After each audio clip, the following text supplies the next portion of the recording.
Duke! Duke!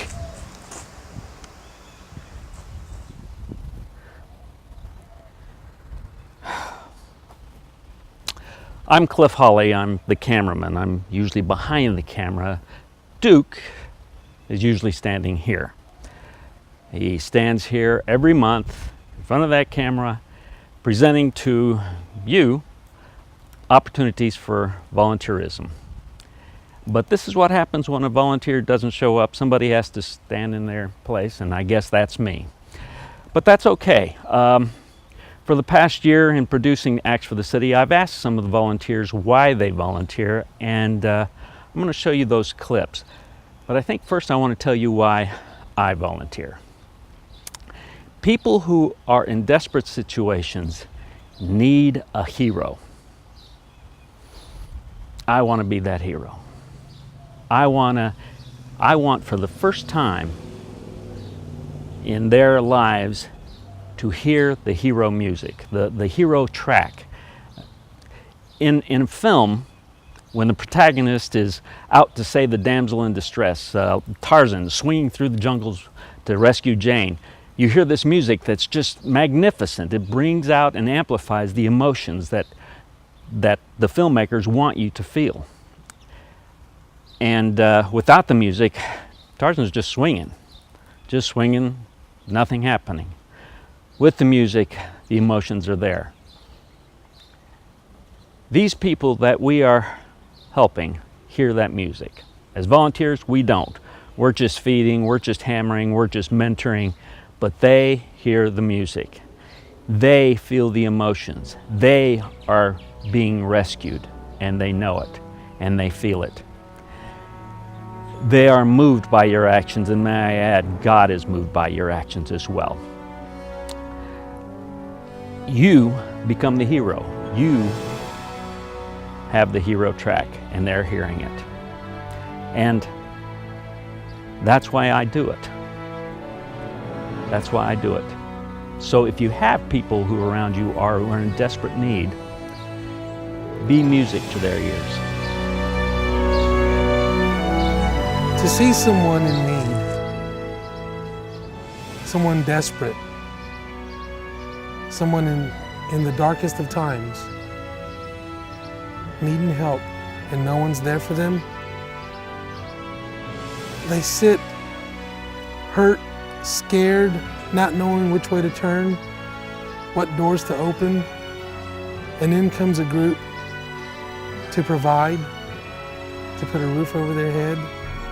People in their darkest hour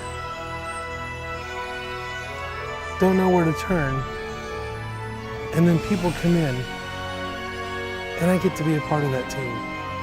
I get to be a part of that light that shines on these lives of people who live in a dark place. Why do I do Acts for the City each and every month? There's an investment of time and energy and effort, and sometimes finances. And so why do I want to take that out of one of the most precious gifts I have, which is time? Why would I want to do something like that? Peter admonishes us in 1 Peter 4:10 that we're to use our gifts for the benefit of others. So it's biblical. I want to do that. In the midst of that obedience, there's a release, an anointing, things that happen that otherwise don't. The supernatural then invades the natural. So it's biblical. I deliver bread to about 10 houses each week. And I know that where the bread may help their diets and help them a little bit with their grocery bill, the main thing is that I am building a relationship with them. And I'm learning to love these people and trying to discern what their real needs are, their spiritual needs, their physical needs, and trying to make a difference in their lives. I serve in Edgewood is plain and simple Jesus. He's my hope and my salvation, and I want to share that with as many people as I can. Well, the reason I do this is the Lord showed me through going through cancer with my wife that there's a lot to be said for giving of yourself. We had so many people in the church that came to pray with us and be a part of what we were going through, and it really just taught me what it means to go out and give of yourself And it's so awesome when you do that, because every time I've ever done that on missions trips or whatever it might be, I always go with this idea that we're going to bless others, we're going to be there for others, and that is true. But the biggest thing to me that God has been teaching me is that I walk away so many times just blessed to give and to serve, and it's an awesome thing. If you haven't had the opportunity to do that, stretch yourself. I know that there are, people that I've witnessed over the last 12 to 15 years who have found their niche. They've volunteered for a nonprofit ministry effort. And as a result of that volunteering, there was something that God did that touched their heart in a way that it's never been touched before. There began to surface out of that individual a purpose and a passion and a destiny that wasn't there before. And to watch that happen firsthand is a gift. It truly is. I love to be here. I look forward to seeing the families that I deliver to every week. It's sweet time, again, to hear how God's moving in their lives and sharing that, and again, being able to provide for physical needs here and there as God answers those prayers is great. And I love being down here with that. But mostly it's about praying with people and showing them that there's hope in Jesus, and that's the blessing. When these doors open for them, you see the weight fall off their shoulders. You see their eyes fill up, and you see the smiles grow from someone who's just been oppressed by a situation. That's why I like to give my time. And for me, it's making a big difference in my life. And I am loving the fact that I get to be the hands and feet of Jesus. I realize that there are heroes all over San Antonio, difference makers that head up these nonprofit efforts.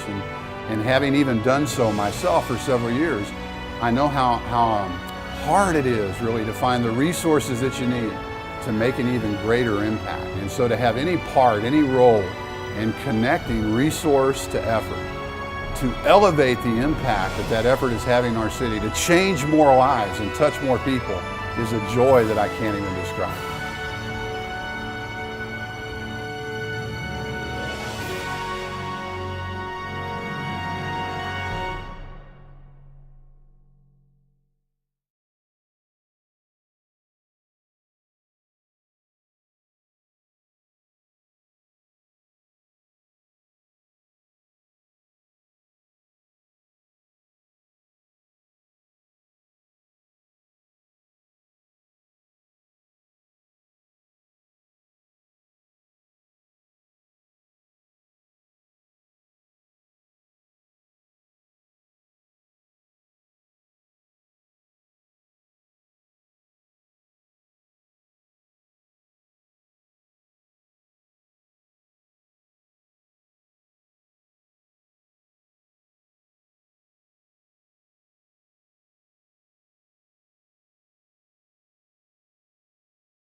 And then in comes a group of people who open doors for them.